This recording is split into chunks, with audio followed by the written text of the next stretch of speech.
আসসালামু আলাইকুম গাইজ, কেমন আছো সবাই? আশা করি ভালো আছো। তো গাইজ, আজকে আমি একটি খুবই গুরুত্বপূর্ণ বিষয় নিয়ে আলোচনা করব। আজকে আমি দেখাবো তোমরা কিভাবে তোমরা যে এমএস ওয়ার্ডে লেখালেখি করো সেখানে তোমরা অবশ্যই এ4 সাইজটি সিলেক্ট করো, করার পরে তোমরা লেখালেখি করো। তো তোমরা হয়তোবা সবাই ভালো করে জানো যে এমএস ওয়ার্ডে এ4 সাইজ ছাড়াও আরও অনেক সাইজ থাকে। তো আজকে আমি দেখাবো তোমরা এ4 সাইজ থেকে এ5 সাইজ কিভাবে সিলেক্ট করবে। তো ভিডিওটি অত্যন্ত সহজ হতে চলেছে, কারণ আজ আমি স্টেপ বাই স্টেপ দেখাবো। তো ভিডিওটি শুরু করার আগে বলে রাখি, যদি আমার ভিডিওটি ভালো লাগে তাহলে অবশ্যই একটি লাইক করে দেবে, এবং আমাদের চ্যানেলে নতুন হয়ে থাকলে অবশ্যই চ্যানেলটি সাবস্ক্রাইব করে বেল আইকনটি অন করে দেবে। তো চলো আর কথা না বাড়িয়ে ভিডিওটি শুরু করা যাক।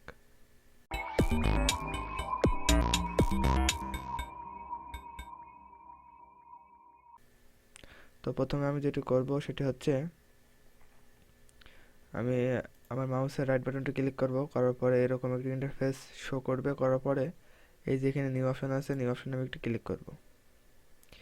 ক্লিক করার পরে এই যে এখানে এরকম একটি ইন্টারফেস তোমাদের সামনে শো করবে। তো এখান থেকে তোমাদের যেটা করতে হবে সেটা হচ্ছে, যেহেতু আমি এমএস ওয়ার্ডের ফাইল খুলবো, সেহেতু আমি এখানে এখানে দেখতে পাচ্ছ মাইক্রোসফট ওয়ার্ড ডকুমেন্টস। তো এখানে আমি একটা ক্লিক করব। করার পরে তোমরা এই ফাইলে যে কোনো একটি নাম তোমরা দিতে পারো। তো আমি জাস্ট নাম দিচ্ছি প্র্যাকটিস।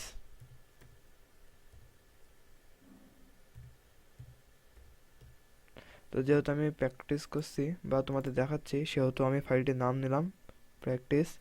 তো জাস্ট আমি এই ফাইলটির ওপরে দুইবার ক্লিক করব, করার পরে আমি ফাইলটি ওপেন করে নেব।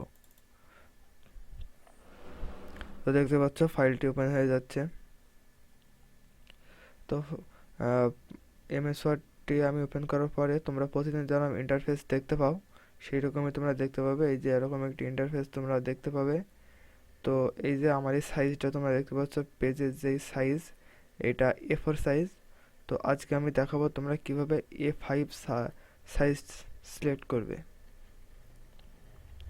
তো তোমরা হয়তোবা যারা আমার ভিডিও নিয়মিত দেখো, তারা অবশ্যই আহ, তোমরা এই এমএস ওয়ার্ড সম্পর্কে হয়তোবা তোমরা একটি ভালো ধারণা পেয়ে গেছো। তো যদি আমার ভিডিও তোমরা নিয়মিত দেখতে থাকো তাহলে আরও ভালো ধারণা পাবে। তো এবার তোমরা যেটি করবে সেটি হচ্ছে, আহ, এই যে লেআউট বলে যে অপশনটি আছে, লেআউট, তো লেআউটে তোমরা চলে আসবে।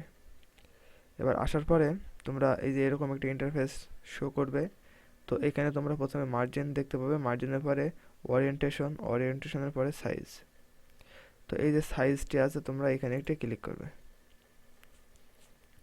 এবার এখানে ক্লিক করার পরে তোমরা এখানে অনেকগুলি পেজের সাইজ তোমাদের সামনে শো করবে, এবং একদম নিচে তোমরা দেখতে পাবে মোর পেজ সাইজ। তো এখানে ক্লিক করলে তোমরা আরও অনেক সাইজ পেয়ে যাবে, বা তোমরা নিজেদের মতো সাইজ কাস্টমাইজ করতে পারবে। তো আজ আমি দেখাবো তোমরা কিভাবে এ5 সাইজটি নেবে। তো দেখতে পাচ্ছ আমার এখানে এ4 সাইজটি সিলেক্ট করা আছে। তো আজ আমি এ5 তোমরা কিভাবে করবে সেটি আজ আমি তোমাদের দেখাবো। তো তার জন্য আমি চলে যাচ্ছি সাইজে। সাইজে ক্লিক করার পরে তোমরা এখানে একটা অপশন দেখতে পাবে এ5।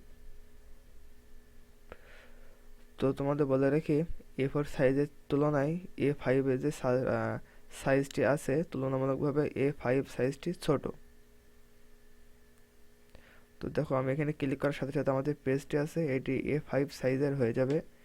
তো আমি এখানে একটি ক্লিক করার সাথে সাথে তোমরা দেখতে পাচ্ছ আমার যে পেজটি আছে সেটি এ5 সাইজ হয়ে গেছে।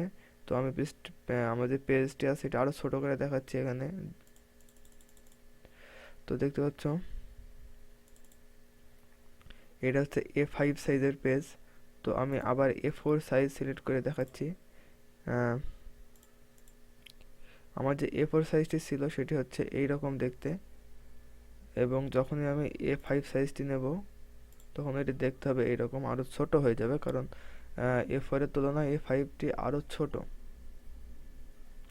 এবার তোমরা যদি এ5 পেজে যদি তোমরা কেউ কোনো কিছু লিখতে ইচ্ছুক হও, তাহলে তোমরা এখানে লিখতে পারো।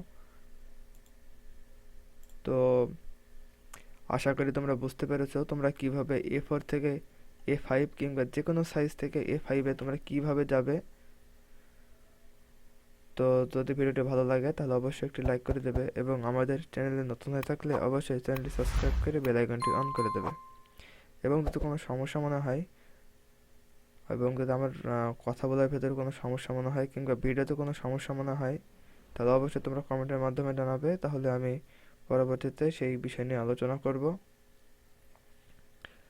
এবং কোন টপিক্সের উপরে ভিডিও আনবো, তোমাদের সমস্যা কোন টপিক্সের উপরে সেটাও কমেন্টের মাধ্যমে জানাবে, তাহলে আমি সেই টপিক্স নিয়ে আলোচনা করব।